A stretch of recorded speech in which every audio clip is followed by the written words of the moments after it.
you're hearing this, it means I survived long enough to tell it. I used to work the night shift at a care home in the East Midlands. Small place, about 15 residents, mostly dementia patients, end-of-life care. Quiet nights, fluorescent lights, the hum of machines and the occasional call bell. You don't expect horror in places like that, but that's only because no one's left to tell you what really happens after dark. Her name was Elsie May. She was 94, blind in one eye, non-verbal. She's been in room 9 since 2018. She never spoke, never smiled, just sat in a chair by the window, rocking slowly and mouthing things you couldn't hear. Then one Tuesday, she started talking. It wasn't a gradual change. She went from 4 years of silence to full-blown chanting. Not in English, not in anything I could place. Something guttural, sharp consonants. It made my ears ring. She only did it at 3:33 AM every single night, and she would always finish by whispering, "Mother's watching, Mother's near." We chalked it up to her dementia. But then another patient, Alzheimer's man in room 5, screamed himself awake that same night, yelling, "Don't let her feed you! Don't let her feed you!" He scratched out his own eyes the next day. We started noticing marks in the ceilings, above the beds, above the nurse station. Perfect circles of shallow grooves, always in groups of 3. One night, I came on shift and the ceiling above the meds room was torn to shreds, but no alarms were triggered.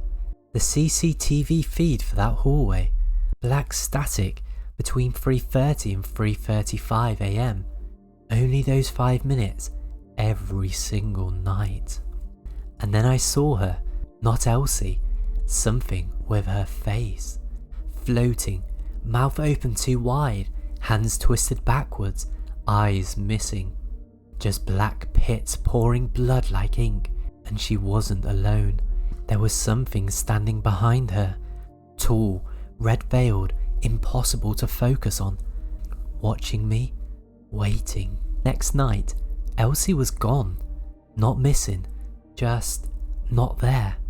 Her bed was made tight and neat, but the chair by the window was still rocking. I asked the other nurses if she'd been moved. They hadn't touched her. The paperwork said she hadn't left the building in 6 years. We checked the entire floor. CCTV was down again, same 5-minute blackout, 3:30 to 3:35 AM. I unlocked her wardrobe. Inside wasn't clothes, it was drawings, hundreds of them. On old napkins, patient charts, medical logs, every one the same. A woman with no eyes, a red veil hanging like blood from her head, her arms reaching downwards, fingers impossibly long, and below her, a ring of people kneeling, all of them smiling, and one of them was me. There's always been rumours about the basement, some old part of the building that got sealed decades ago. Originally a chapel, then a cold storage space, then bricked over when it was converted into a care home. No one talked about it. There was no door, just a bolted hatch and the old laundry chute. But the night Elsie disappeared, I found it open. There were drag marks leading to it. I followed. It was like walking into something older than the building itself. The walls weren't brick, they were bone white stone, lined with rotten candle stubs. The smell was copper and rot. At the far end was an altar, and above it, nailed to the wall, was a tapestry made of stitched skin. Dozens of names written in black ink, blood, maybe. Some names were repeated, and the most recent, Elsie May, Elsie May, Elsie May, Nathan Hewitt. My name. I ran, slipped, fell onto the floor, and I saw a mirror, not dusty glass, but a pool of liquid held in a ring of bone. I saw myself standing, not running, not screaming, just staring into the mirror, eyes black, mouth open, whispering, "Mother is in me now." They found me 3 days later in the hallway outside room 9, standing still, mouth moving silently, blood down my face from where my eyes used to be, only they weren't gone, they were in my hands, still blinking. They said I clawed them out myself, that I carved "she feeds" into my arms over and over. That's what the staff saw, but I remember it differently. I remember seeing Elsie in my reflection, smiling, and she whispered, "It only hurts the first time, then you become her voice." They sedated me, moved me into a psychiatric facility outside Nottingham. The room was padded, but the mirror was just reflective enough. And 2 nights ago, I saw her again. Red veil, no eyes, just lips that stretched wide enough to swallow a scream whole. She reached through, and behind her were the others, all of them smiling. If you're hearing this, it means I survived long enough to tell it, but that care home is still running, still accepting new patients. And I heard the advert last night, they're hiring a new night nurse. Room 9 is empty again, but Mother never is. I was 19 when I moved into that flat in Camden. Just a tiny studio in a converted Edwardian house. Peeling walls, cracked ceiling, and paper-thin windows that let the wind slice through at night like razors.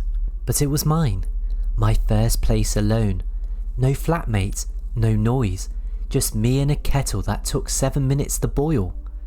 I didn't mind the damp, I didn't mind the creaks or the occasional whiff of mould. I only minded the wall, the one behind my bed. I didn't notice the hollow space at first. I mean, I knew the wall was thin, I could hear the neighbour sneeze, but there was a dead patch, about a foot wide, that sounded empty when I tapped it. Different timber, hollow, like a sealed cavity behind the plaster. One night, out of boredom and cheap wine, I decided to open it. I chipped away with a screwdriver, plaster cracked like bone, and beneath it, old bricks, and wedged tightly in the gap between them, a black leather book, about the size of a hardback, no title, just an oily stain on the spine that shimmered when I moved it under the light. The cover was warped and the pages smelled like earth and copper. I should have left it in the wall, but I didn't. The writing was erratic, long passages in faded ink, mostly in Latin, some in a language I didn't recognise at all. Something angular, almost like claw marks. I took photos and ran them through a translation app, but got nothing. Still, I was curious, obsessed even, and one phrase showed up repeatedly across several pages, almost like a refrain. Vox dat voman. The voice gives shape. The more I read, the more I heard scratching inside the wall at night. Not mice, too deliberate, like something was writing back. I started losing things. At first, it was small, my keys, a receipt, a note I'd written. Then I lost 2 whole hours one Tuesday. I was eating lunch at 1 PM, and next thing I remember, it was dark. I was in the bath, fully clothed, and the book was on the toilet seat, open to a page with new ink. But I hadn't written it. I didn't even own a fountain pen. The writing was sharp, precise, and my name on the top. Below it, "Let me through, let me see." The mirror was next. It didn't stop showing me, just stopped matching me. My reflections started blinking slower than me, then not at all. One morning, it smiled when I didn't, and then whispered something I couldn't hear, just lips moving silently.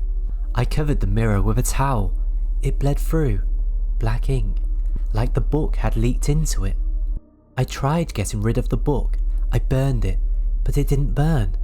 Just let out a high, shrill sound, like children screaming underwater. I buried it, But the next morning it was on my chest when I woke up, open to a blank page, a pen lying next to it. Write your name again. And the voice didn't start loud, it crept in, first like static, then like someone humming from under the floorboards. Then it spoke. Your body is just space, I will fill it. I stopped sleeping. I started bleeding from my nose. Random cuts would appear on my arms and legs. Sigils always the same. My university ID photo began flickering when I looked at it on my phone. Eyes gone, mouth stitched, my face blurred. I stopped showing up on live video altogether. Only the book did. I stopped answering messages, stopped leaving the flat. I thought maybe I was having a breakdown, that some part of me had cracked from the stress, until I checked my phone and I found photos of myself I didn't take, taken from the corner of the room, always while I was asleep, always with the book open in the background. In every photo, my eyes were just barely open, like I wasn't asleep at all, like I was watching. I called my mum just once. She picked up. I said, I think I brought something into the flat. She asked what I meant. Then she went quiet, really quiet, for a long time. Then she whispered, we buried that flat, Nathan. We sealed it. You weren't supposed to go back. And the line cut off. I packed a bag that night and tried to leave, but the front door opened in the hallway again. Same flickering light, same stain on the wall that looked more like a symbol now. I took the fire escape, climbed down 2 floors, but the alley below, it just led back into my flat. I opened the side door and walked into my own kitchen. The book was on the table, a page had turned. This one wasn't written in Latin, it was in my handwriting, over and over. Vessel, vessel, vessel, vessel. I woke up the next morning, but it wasn't morning. It was 3:33 a.m. The only light was from the bathroom. I looked down. My arms had deep black markings on them, carved in perfect geometric lines. I couldn't feel the pain, but I could feel something moving underneath, like fingertips pressing outwards from inside my skin. The book lay on my chest, open to a page I hadn't seen. A single line. We are almost through. The walls began changing. Beneath the wallpaper, teeth. Rows of them. Tiny, human. I peeled back another layer. There were eyes underneath the paint, and they were open, watching. I screamed, but the sound didn't come from me. It came from behind me. The voice that answered wasn't mine, but it used my tone. You've read enough. Now you're right. The last thing I remember clearly is standing at the mirror, writing over and over, but not with a pen, with a shard of the mirror itself, scratching symbols into the glass, into the walls, into myself. I collapsed on the floor, the book open beside me, and then nothing. I woke up in hospital 3 days later. They said I was found in a neighbour's flat, naked and bleeding, with no sign of forced entry. My fingernails had been filed to points, and carved into my chest, just below the collarbone, were 3 words: Vox Dat Foreman.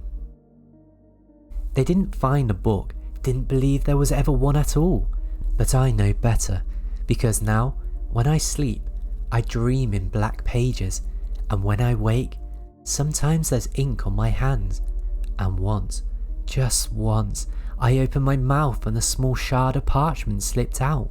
If you're hearing this, it means I survived long enough to tell it, but part of me didn't. The book didn't just want to be read, it wanted to write back, and I was the paper. I inherited land I never knew existed, 5 acres of pasture and forest near a nowhere village in Suffolk. left to me by a grandfather I didn't remember ever meeting. His solicitor was weird. She said the land had to remain in the bloodline or it would default to the earth. That phrase stuck with me, default to the earth. Alder's Field wasn't marked on modern maps, but the solicitor handed me an envelope with hand-drawn directions. I had to drive through 3 closed farm gates, cross a dried up stream, and follow a hedgerow that led nowhere on GPS. When I arrived, I didn't see a field. I saw a clearing ringed by ancient alders, trees so wide they seemed to hum in place. At the centre stood a cabin, moss-caked, slate-roofed, leaning like it had been abandoned for decades, but the inside was immaculate, a kettle warm, dust only on the windows, and a note, "Do not break the circle, keep the figure fed, never stay on the 3rd night." I thought it was a joke, some weird tradition from a hermit relative, until I walked the boundary and saw it for myself. A perfect circle of stones, half sunk into the grass, exactly 33 paces wide, and at the centre stood a wooden effigy, 7 feet tall, twisted limbs, a deer skull for a head. Coins were scattered around its feet, some old, some brand new, all tarnished, and tucked inside the figure's ribcage was something wrapped in cloth. I unwrapped it. It was a child's jawbone, still red with marrow. I slept in the cabin that night, not because I wanted to, but because I didn't want to drive home in the dark. The forest didn't feel right. The wind didn't sound like wind, more like breathing or murmuring. I locked the door. I woke at 2:11 a.m. and I found muddy footprints leading from the door to the end of my bed, small, barefoot, and pointed inwards. The next day I walked the circle again, but something had changed. The stones were now carved, not just placed. Each one had a different symbol, etched crudely, deep. Some looked like ruins, others looked like teeth. The effigy was leading now, and from one of the wooden joints I saw it, a slow black drip, like blood, not sap, blood. It ran down its leg and pooled into the dirt, and the coins beneath it were gone. I tried to leave that day. My car wouldn't start, the battery dead, and my phone, no signal, power bank, gone. I walked to the path I came in on, but the hedgerow had grown shut, as if the land had healed behind me. That night, I didn't sleep, not properly. Every time I closed my eyes, I dreamed of the effigy walking, not stomping, not crawling, just slow, almost apologetic, like it didn't want to do what it had to, but had no choice. I woke up gasping. The note on the kitchen table was gone, and in its place, a fresh page, torn from a notebook I didn't bring, and written in my own handwriting, "Feed it, or it will feed on you." I snapped. I didn't care if it was a tradition, or a prank, or a curse. I wanted it gone. I soaked the figure in lamp oil I found in the shed, stacked dry wood at its base, and I lit a match. It caught fast. The deer skull cracked. The cloth bundle inside the rib screamed. Not burned, screamed, like a child wailing underwater. The fire blazed hot and black, with no smoke. I ran. When I returned in the morning, the figure was standing again, unburned, and the coins were back. And now, carved across the bark of every alder tree around the circle, in deep, still wet gouges, the bloodline is not yet paid. I tried to leave again.